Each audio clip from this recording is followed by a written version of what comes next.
when we got to World War I, and all the combatants stopped redemption rights. You could no longer go in the bank and trade your pounds, lira, marks, francs, no longer redeemable in gold, and they lit up the printing presses and started printing like crazy. Then between the wars, they went on something called the gold exchange standard, where currencies would be backed partially by gold.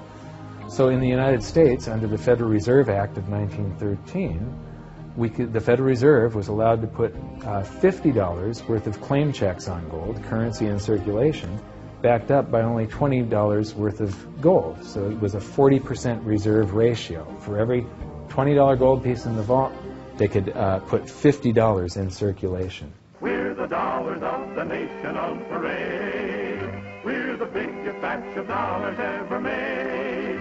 Oh, we used to march by millions, but now we march by billions, and maybe we'll be trillions for your dead.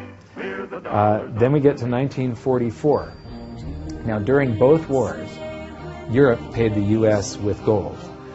During World War I, the U.S. didn't get into the war until the very end of it. We didn't really have troops on the ground here in any quantity until the last 6 months of the war.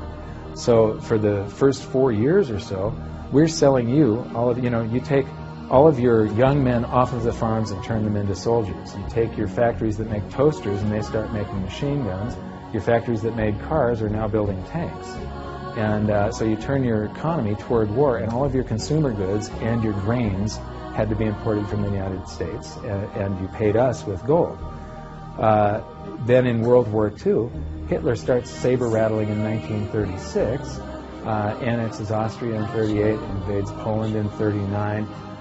Pearl Harbor wasn't until the end of 1941. We didn't have troops on the ground until, I believe, August of 42. So again, there's like 6 years where you're paying us with your gold, and we're selling you stuff.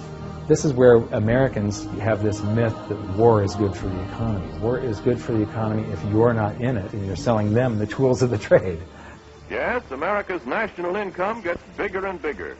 In 1943, it was $142 billion. That was double the 1939 figure, triple the figure for 1933. But by the end of World War II, the U.S. had 2/3 of all the world's monetary gold, the central bank gold, and the rest of the world had to share the other third, and Europe had none. So the world monetary system was no longer going to work. It would